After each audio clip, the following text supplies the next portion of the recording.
so much, Koboko. Right here with us we have that is the technical person that has been handling at least these USA secondary school games. And today we are into the finals of these games.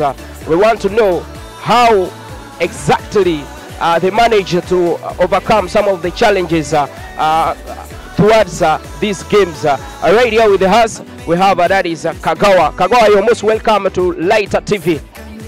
Yeah, thank you so much, my brother. It's a pleasure being on Lighter TV.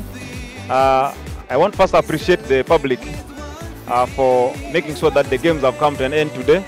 It has not been an easy ride right from day one up to today, the finals we're having here.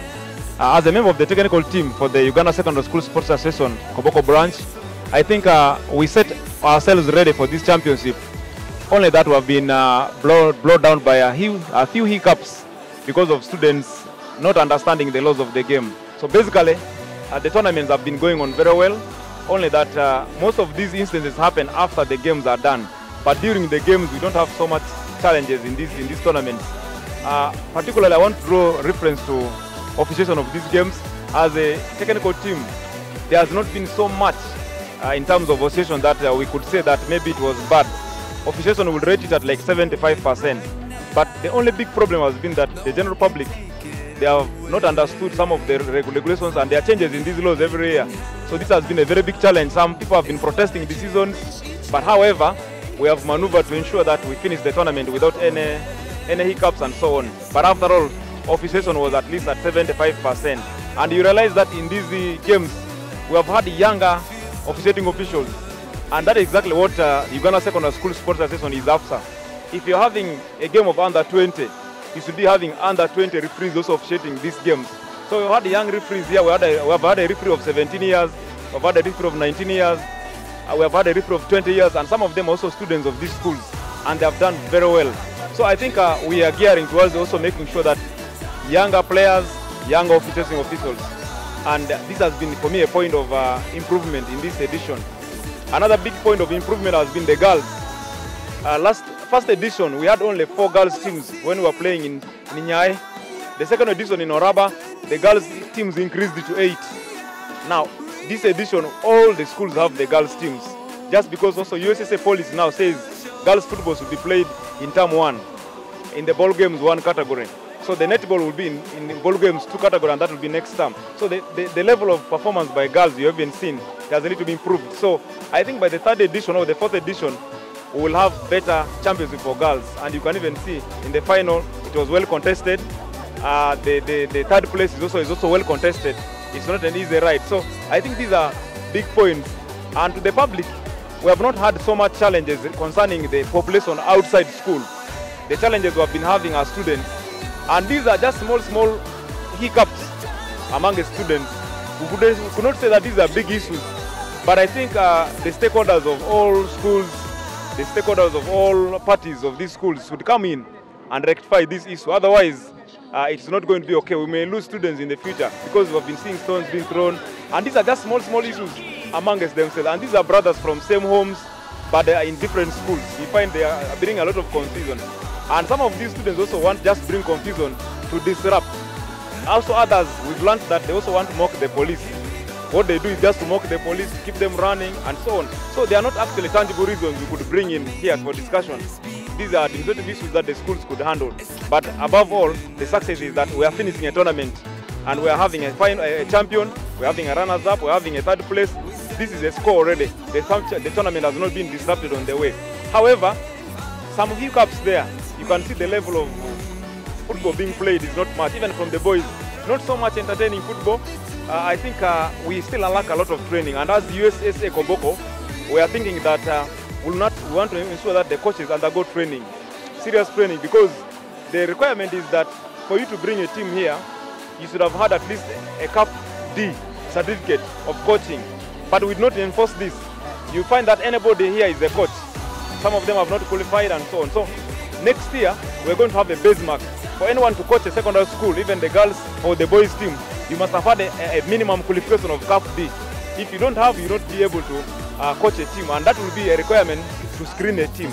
So this is what we are going on, and I think next year we shall, because we want to improve the level of coaching. Sometimes you even see some of these indiscipline cases are brought from the technical benches by the coaches. So we want to run that down in the next edition. Otherwise, to me, the championship has been okay. And if I can give you a summary of the championship, we have had a total of 99 yellow cards for the boys category, 3 red cards, imagine. So you will see that out of over 80 games, we have had like 100 games played for the boys. Only 99 cards. That means on average, there has been only 1 card in a game on average. Then there has also been minimal 3 red cards the whole tournament. Over 90 matches, but only 3 red cards. So the level of discipline in the field has been good. Then in total, boys have scored 85 goals for all the games up to the final games.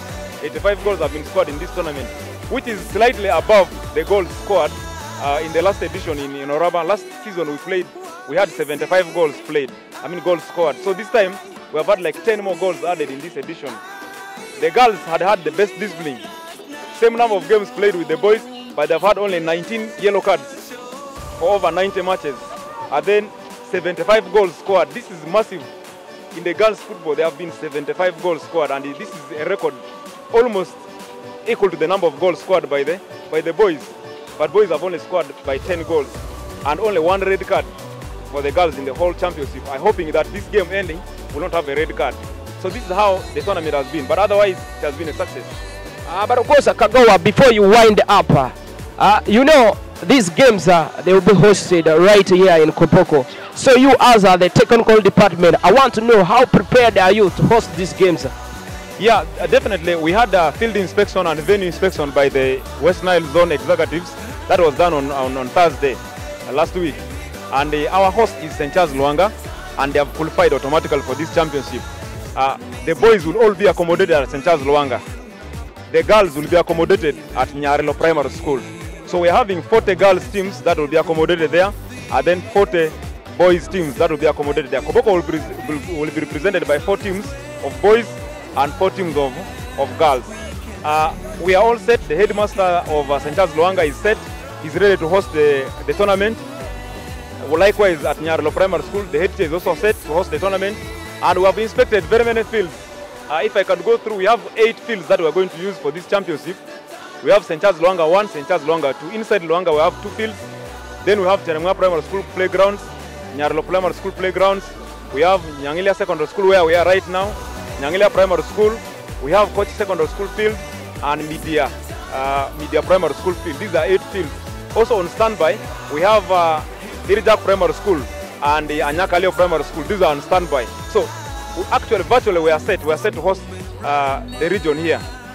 Right, you are right, set. Now, looking at these regionals, they are going to be right here in Koboko.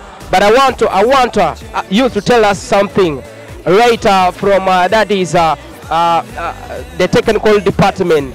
I would like to know how many schools or how many districts are going to be here in Koboko. We have 13 districts in West Nile, and these 13 districts will be sending 3 representatives, except only for the host, that is Koboko, that will be having 4 teams per category. That means 4 girls teams, 4 boys teams. But the rest of the 12 districts will be sending 3 teams for girls, 3 for boys. And by the way, before I leave, we are having the draws for these championships tomorrow in Arua at Garden View in Ediofe at exactly 3 p.m. The draws for this championship will be. Remember, the teams are reporting here this week Sunday. So the draws are tomorrow in Ediofe, and the press team can also be right there. And there will be a press at 11 a.m. at the same place, that is Garden View, ahead of these championships. All right. Thanks a lot, Kagawa. Thanks for giving us your time. And this has been Lighter TV. Nasser Rizla is my name. But of course, I get to know for any update. We are going to keep you updated right here as a Lighter TV. Just hit up the notification bell right. Don't forget to subscribe to the channel Lighter TV.